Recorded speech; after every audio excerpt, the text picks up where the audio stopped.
మంచి పని అయింది ఆయన మాట్లాడకుండా లాక్ కేసు ఉంటారు చేస్తాడు స్వామి చేస్తాడు శివాజీ సార్ అసలు ఏం తీనేకూడదు అన్నాడు చైర్మన్ గారు చెప్పాడు కదా ఏం మాట్లాడొద్దని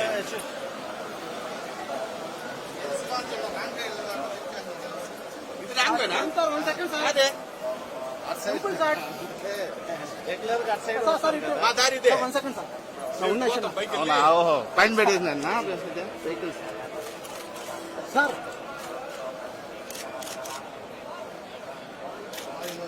ఓకే రండి సార్ కొద్దిగా స్లోగా రండి సార్ అంతేనా స్లో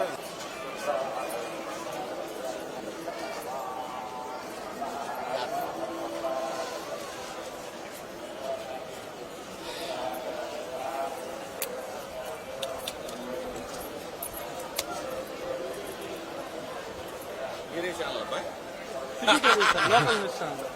యూట్యూబ్ ఛానల్స్ లేదు సార్ ఇటు పోతా గురు ఓకే సార్ యూట్యూబ్ లేదు సార్ వాయిస్ ఇస్తారా అది ఎలా ఉంది అప్పటికి ఇప్పుడు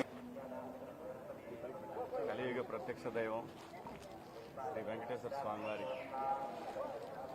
వారిని కొలవటానికి వారిని దర్శనం చేసుకోవడానికి వచ్చాను.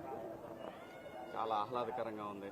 ప్రసాదాలు అన్నీ చాలా చాలా చాలా అద్భుతం. స్వామివారి ప్రసాదం దొరకడం మహాభాగ్యం. అలాంటిది కొత్త పాలక మండలి వచ్చిన తర్వాత కూడా చాలా అద్భుతంగా ఉంది. అంతా బ్రహ్మాండంగా ఉంది. ఓ పద్ధతి ప్రకారం అందరూ సమానం అనే పద్ధతిలో వెళ్తూ ఉంది. ఇది ఇలాగే కొనసాగాలి. ఈ రాష్ట్రం పచ్చగా ఉండాలి. ప్రజలందరూ సంతోషంగా ఉండాలి. గోవిందా గోవిందా.